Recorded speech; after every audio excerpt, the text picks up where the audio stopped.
देखिए, वजह तो जनता के विवेक पे छोड़िए। 27 साल बहुत बड़ी अवधि होती है। बीच में ये कई राज्यों में रहे, केंद्र में 11वें साल में है, लेकिन दिल्ली में इन्हें मैंडेट नहीं मिला था। जाहिर है कि किसी भी चुनाव में सिंगुलर फैक्टर नहीं होता। वो जो लोग बैठ के विवेचना करते हैं ना कि इसकी वजह से ऐसा हो गया, multiple factors are at work, और मैं समझता हूं उसी के नतीजे में आज दिल्ली में बीजेपी की वापसी हुई है 27 वर्ष बाद। मैं शुभकामनाएं देता हूं। अब उनके पास वो बहाना भी नहीं होगा कि डबल इंजन नहीं है तो क्या होगा, और एलजी साहब भी थोड़े हल्के हो जाएंगे। उनको डबल भूमिका नहीं निभानी पड़ेगी, एलजी की भी और बीजेपी की भी। तो कई सारी चीजों को अभी हम आने वाले दिनों में देखेंगे। सर, क्या लगता है कांग्रेस ने डेंट किया है आम आदमी पार्टी के वोट पे, और इंडिया अलायंस का फ्यूचर क्या है सर? देखिए, मुझे पहली बात तो आपके दूसरे सवाल के पहलू से शुरू करूंगा। हमारे टीवी स्टूडियो में कुछ पॉलिटिशियंस भी ऑबिचुअरी लिखने बैठ जाते हैं तुरंत कि मृत्यु आलेख, अब ये खत्म। India alliance was a central idea. वो एक था कि केंद्र में हम एक वैकल्पिक सरकार की संभावनाओं के लिए हमने उसका गठन किया था। तब भी लोगों को पता था, सारी पार्टियों को, कि राज्यों में कई बार हम एक दूसरे के सामने होंगे। केरल, वेस्ट बंगाल, लोकसभा में आम आदमी पार्टी और कांग्रेस का समझौता हुआ, लेकिन पंजाब में नहीं हुआ, दिल्ली में हुआ। तो इस तरह की एनोमलीज, विसंगतियां होती हैं। मैं समझता हूं कि उस दृष्टिकोण से, और ये कहना कि 13 सीट पर कांग्रेस अगर नहीं होती तो, ये पोस्टमार्टम एकेडमिक डिस्कशन के लिए सही है। फिर कांग्रेस का भी तर्क होगा कि गोवा में यही हुआ, गुजरात में हुआ, हाल में हरियाणा में हुआ।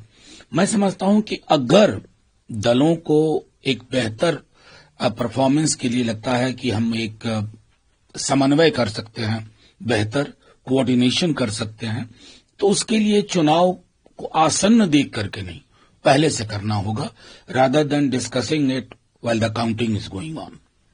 सर, लगातार जो आरोप प्रत्यारोप चल रहे थे, प्रधानमंत्री जी ने कल सीएजी रिपोर्ट की बात की कि दिल्ली विधानसभा में पहली बार सबसे पहले ये होगा, यमुना मैया की जय कही। क्या लगता है सर, यमुना मैया का मुद्दा इतना? नहीं, अब यमुना और गंगा मैया के नाम पर राजनीति इस देश में बहुत हो गई। खुद प्रधानमंत्री जी ने गंगा को लेकर के जो चीजें कही थी, यहां तक बोला था कि मैं आया नहीं हूं, मुझे बुलाया है, वगैरह वगैरह। अब ये पॉलिटिकल रिटॉरिक हो गया। आपको मैंडेट मिला है, आपने एक और बात कही कि शॉर्ट सर्किट की राजनीति। तो माननीय प्रधानमंत्री जी, आपकी राजनीति में भी शॉर्टकट बहुत है। जैसे आपने कहा ना कि शॉर्टकट वाली राजनीति खत्म होगी, शॉर्ट सर्किट हो गया। आपकी राजनीति में भी शॉर्टकट के बहुत सारे पहलू हैं। कलेक्टिव विल चाहिए ना फिर उसको दरकिनार करने के लिए।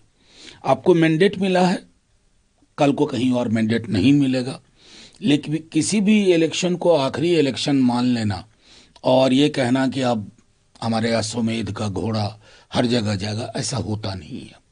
राजनीतिक चीजें राजनीतिक शब्दावली से ही डील होनी चाहिए। सर, आम आदमी पार्टी के बड़े बड़े नेता, चाहे वो अरविंद केजरीवाल जी स्वयं हो, सौरभ भारद्वाज जी हो, मनीष सिसोदिया, सब लोग अपने संसदीय क्षेत्र से हारे, बट अतिशी जी जीते। इस पर टिप्पणी करना उचित नहीं होगा। इस देश में इंदिरा जी चुनाव हार गई थी, अटल बिहारी वाजपेयी जी चुनाव हार गए थे। मतलब ये राजनीति का मिजाज है भाई। इसीलिए तो ये जनतंत्र है कि कभी किसी को अर्श पे बिठाता है, कभी किसी को फर्श पे ले आते हैं। और इसके लिए सबको, अगर आप जनता की उम्मीदों पर खड़े नहीं उतरते हैं तो आपको तैयार रहना होगा फर्श से अर्श या अर्श से फर्श की यात्रा के लिए। सर, अतिशी जी जब सेलिब्रेशन किया हमने कार्यकर्ता को, इस पे साथी मारी वाले सवाल उठाए। आप क्या किस तरह की टिप्पणियां हो रही हैं, मुझे इससे दूर ही रखिए। ये मतलब बहुत अतिरेक की टिप्पणियां हैं और पॉलिटिकल टिप्पणियां तो कतई नहीं।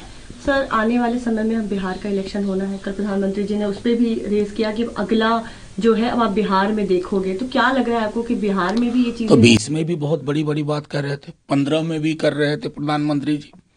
15 में तो एकदम 14 के तेवर के साथ 15 में आए थे।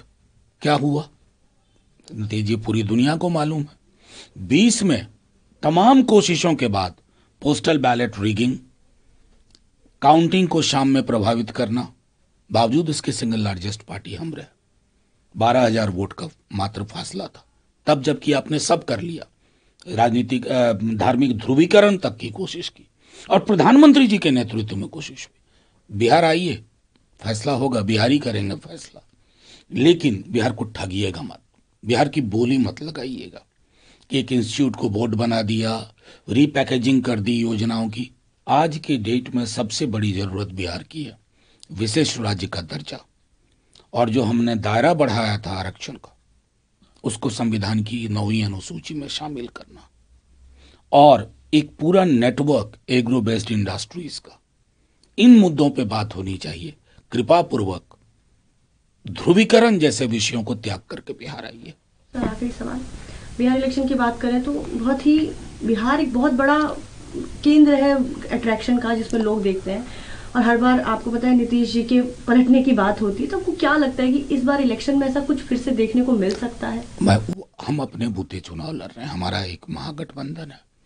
हमने ऑलरेडी, अगर आप देखें गौर से, तो बीते दिनों में तेजस्वी जी ने जो माई बहन मान योजना की घोषणा की है, या 200 यूनिट फ्री बिजली, या उन्होंने जो कहा है कि वृद्धा पेंशन और अन्य सामाजिक सुरक्षा पेंशन, उसमें 4 गुने की बढ़ोतरी, इन मुद्दों को लेकर के हम जनता के पास जा रहे हैं। कौन अल्टेगा कौन पलटेगा इसका हमें कोई लेना देना नहीं है। लकीर लंबी खींच रहे हैं, उससे बड़ी लकीर कोई खींच के दिखा दे।